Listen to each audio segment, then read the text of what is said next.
কার্তিক মাসের সংক্রান্তির দিন ঘট স্থাপন করে ইতু পুজো বা মৃত্যু পুজো করা হয়ে থাকে। আর অঘ্রাণ মাসের সংক্রান্তির দিন এই ইতু পুজো শেষ হয়ে থাকে। ইতু পুজো সাধারণত গ্রাম বাংলার মহিলারা ঘরে ঘরে পালন করে থাকেন। প্রত্যেক রবিবার এই ইতু পুজো করা হয়ে থাকে। বন্ধুরা, 2025 সালে ইতু পুজো কবে থেকে শুরু হচ্ছে, তার পূর্ণাঙ্গ সময়সূচি এবং ইতু পুজোর কি কি নিয়ম আছে, ইতু পুজোয় কি কি উপকরণ লাগে, বন্ধুরা পরবর্তী আপডেট পেতে চ্যানেলটাকে সাবস্ক্রাইব করে দেবেন এবং লাইক শেয়ার করতে ভুলবেন না। এছাড়া কমেন্ট করে জানাতেও পারেন। 2025 সালে ইতু পুজো পড়েছে ইংরেজি 17ই নভেম্বর 2025 সাল, বাংলা 30শে কার্তিক 1432 সাল সোমবার। দ্বিতীয় তারিখ হলো 30শে নভেম্বর 2025 সাল, বাংলার 6ই অঘ্রাণ 1432 সাল রবিবার। তৃতীয় তারিখ হলো ইংরেজি 30শে নভেম্বর 2025 সাল, বাংলার 13ই অঘ্রাণ 1432 সাল রবিবার।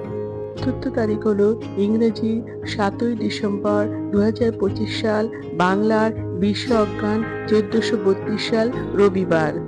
পঞ্চম তারিখ হলো ইংরেজি 14ই ডিসেম্বর 2025 সাল, বাংলার 27শে অঘ্রাণ 1432 সাল রবিবার।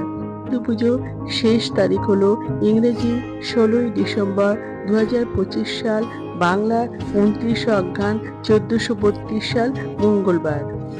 এই ইতু পুজোয় যারা ব্রত উপবাস করবেন তারা পুজো করে প্রসাদ খেতে পারেন। এই ইতু পুজো উপবাস করার পর আপনারা সিদ্ধ ভাতও খেতে পারেন, ফল, মিষ্টি, সাবু এসবও খেতে পারেন। এই ইতু পুজো করতে গেলে প্রথমে টবে কচু, কলমি, আখ, ধান, শুষ্নি, বট এইসব গাছ জোগাড় করতে হবে।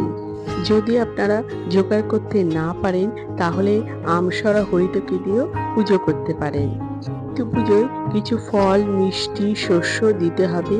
শস্যগুলোর মধ্যে ছোলা, মুগ, মটর, তিল, যব, ধান এইসব টবে ছড়িয়ে দিতে হবে। এরপর মালা, ফুল, সন্দেশ, মিষ্টি দিতে হবে। এরপর দুটি ঘটের মধ্যে জল নিবেদন করতে হবে। এরপর ইতু পুজোর মন্ত্র উচ্চারণ করতে হবে। মন্ত্রটি হলো, এতি নারায়ণ, তুমি এতি ব্রাহ্মণ, তোমার শিরে ঢালি জল, অন্তিমকালে নিয়স্থল। পরে 3 বার জল ঢেলে আপনারা পুজো সম্পন্ন করতে পারেন। আমার আজকের ভিডিওটা এই পর্যন্ত শেষ করলাম।